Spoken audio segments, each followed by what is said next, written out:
کہ ارتداد قادیانیت کی جو دوسری آئینی ترمیم منظور ہوئی ہے،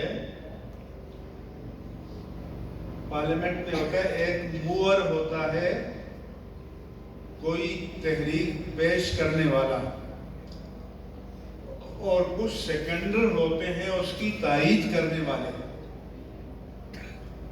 آج لوگوں نے مکس اپ کر دیا ہے کہ مفتی محمود صاحب نے یہ قرارداد پیش کی، فلاں کی کتابیں چھپ چکی ہیں، کارروائی پہلے صیغہ راز میں تھی، اب اوپن ہو چکی ہے، تو اسمبلی کے ریکارڈ میں موجود ہے، اور یہ آپ سب کے لیے قابل فخر ہے کہ ارتداد قادیانیت کی قرارداد پیش کرنے والے فقط اور فقط علامہ شاہ احمد درانی صدیقی رحمہ اللہ تعالی، دوسرا کوئی نہیں تھا۔ تائید کرنے والے سب تھے، 27 یا اس سے زائد افراد نے تائید کی ہے، لیکن تحریک یہ اللہ کی شان ہے کہ شان رسالت کے بعد آقا و مولا صلی اللہ علیہ وآلہ وسلم کے پردہ فرمانے کے بعد منکرین ختم نبوت کو سب سے پہلے جناب صدیق اکبر نے مرتد قرار دیا، اور پھر 1400 سال بعد عالم اسلام کی تاریخ میں کسی ملک کی پارلیمنٹ میں مرتد قرار دینے کے لیے جو قرارداد پیش کی، وہ بھی جناب صدیق اکبر کی اولاد میں شاہ احمد درانی صدیقی نے پیش کی۔ اس لیے اہل سنت کے لیے یہ بڑے افتخار کی بات ہے۔ نعرہ تکبیر،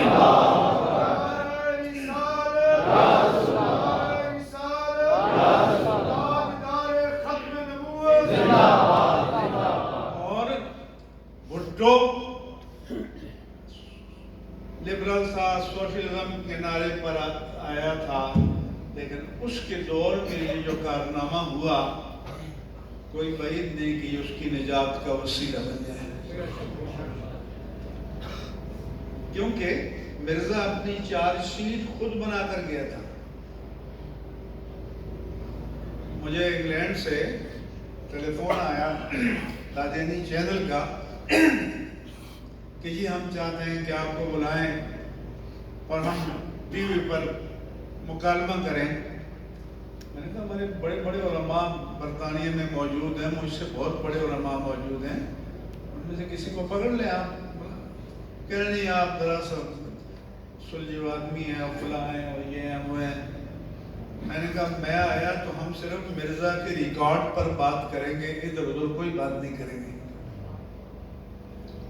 اس لیے جو علماء کی فراست تھی، اس میں تمام مکاتب فکر کے علماء تھے کہ انہوں نے مرزا کی کتابیں نکالی، ان کے اپنے ہاتھ سے چھپی ہوئی،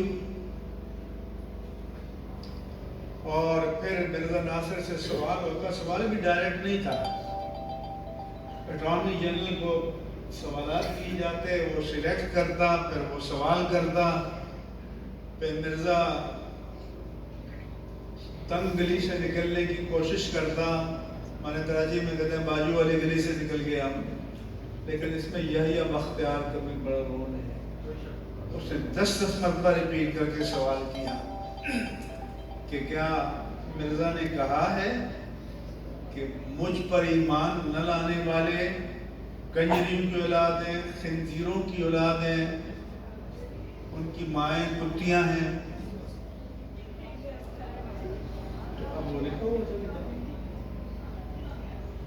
اب آپ مجھے بتائیں کہ اس میں نہ کسی منطقی بحث کی ضرورت رہی، نہ کسی فلسفیانہ کی۔ پارلیمنٹ کے سامنے دو ہی راستے تھے، یا تو مرزا کے فتوے کو اپنے لیے مان لیں، یا پھر یکجا ہو کر فتویٰ دیں کہ وہی کنجری کی اولاد ہے۔ اس طرح سے ساری آپ پڑھیں تاکہ آپ کو، علماء کو یہ ہو کہ جب بات کرنی پڑے تو وہ بات کرو کہ جو پبلک کو فوری طور پر سمجھ میں آ جائے، جس کے لیے سوچ بچار کی ضرورت نہ پڑے۔ وہ ساری تفصیلی بحث ہے، اس کا تو وقت نہیں ہے، نہ خاص موضوع ہے۔ میں بتا رہا تھا کہ ضروریات دین کا انکار کرنے والا دین سے خارج۔ اس کے بعد ہے ضروریات مسلک اہل سنت۔ ضروریات مسلک اہل سنت کے بعد مستحسنات اور مستحبات اہل سنت، معمولات اہل سنت، ان کا حکم الگ الگ ہے۔ جو ضروریات مسلک اہل سنت کا انکار کرے گا لیکن ضروریات دین میں سے کسی کا منکر نہیں ہوگا تو وہ مسلک سے خارج ہوگا، بد عقیدہ ہوگا، بد مذہب ہوگا، لیکن کافر نہیں کہیں گے۔ اس کی مثال مثلا امت کا عقیدہ ہے اور قرآن میں ہے کہ اعمال کو تولا جائے گا، وَالْوَزْنُ يَوْمَئِذٍ الْحَقُّ۔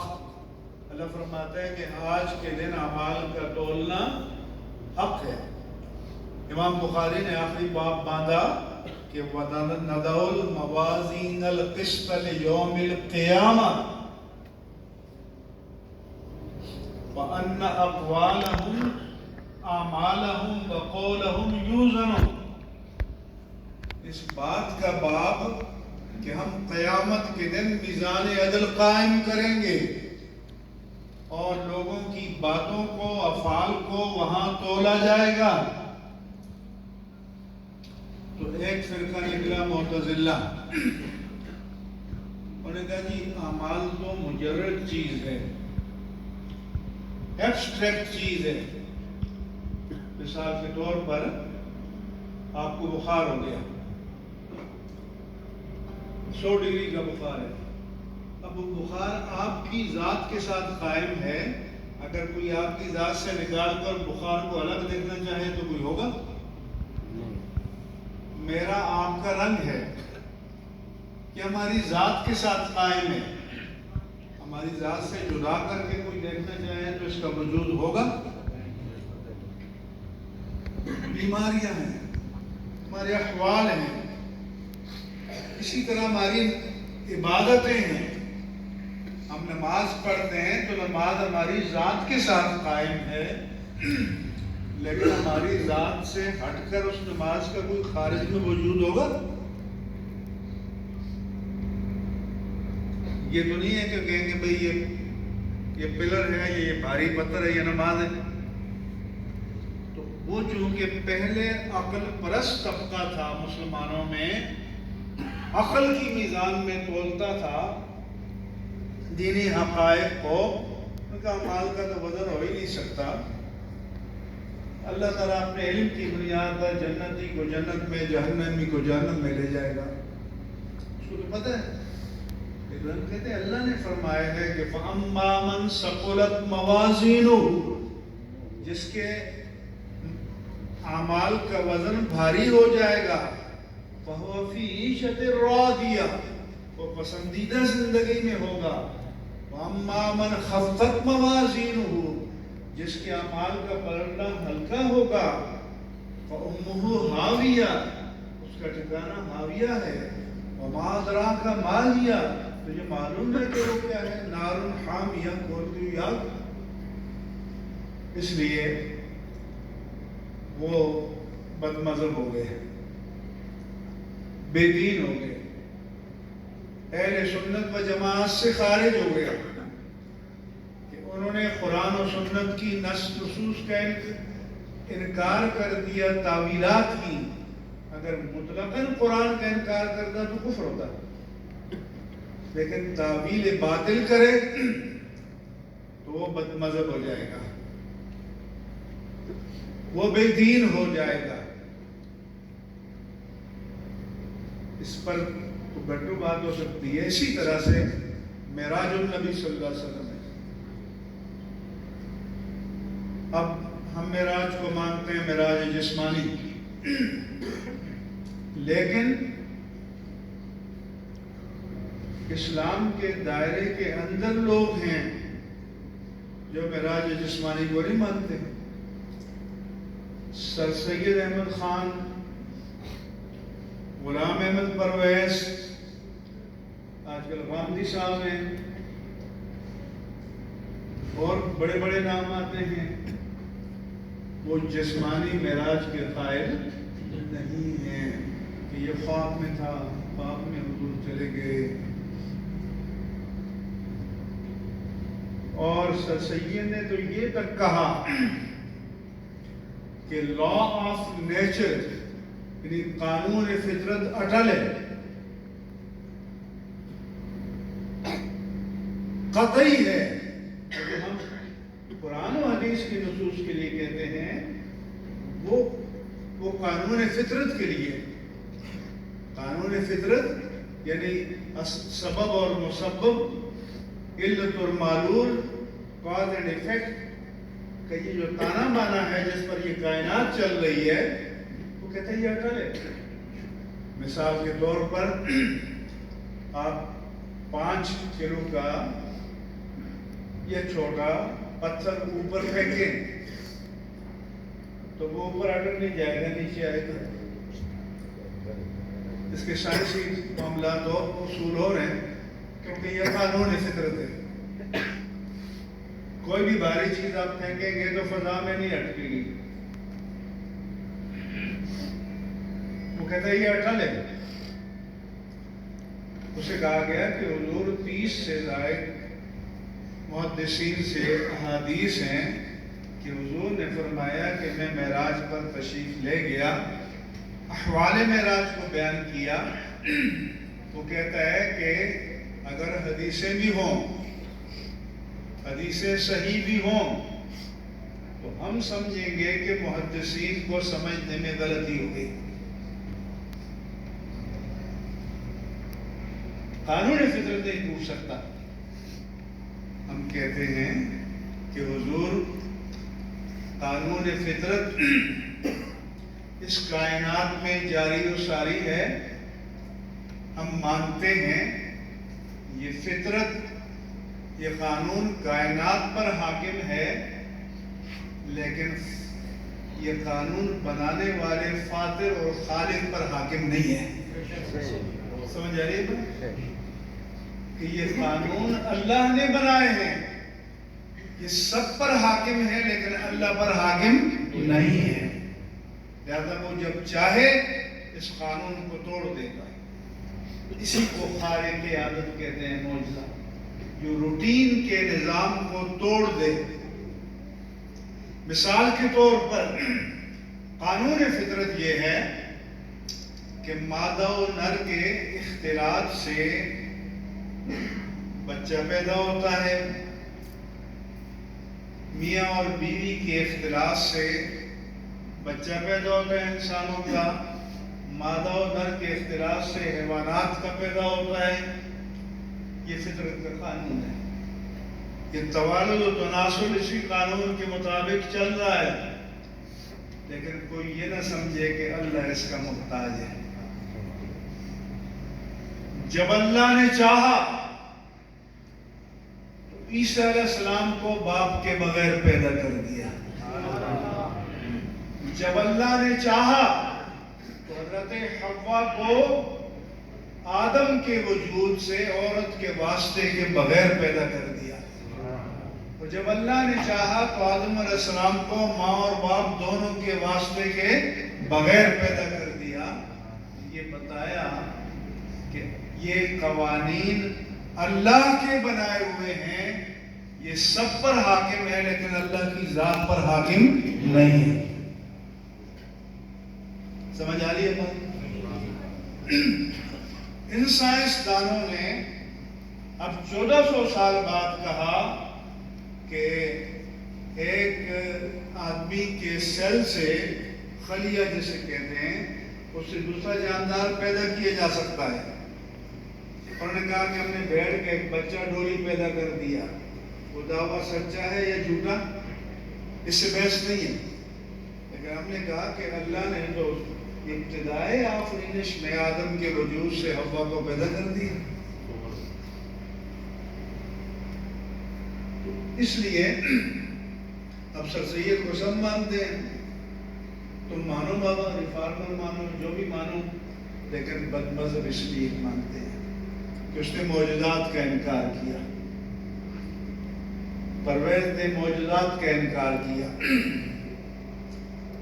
ان سب کی تفصیلات ہیں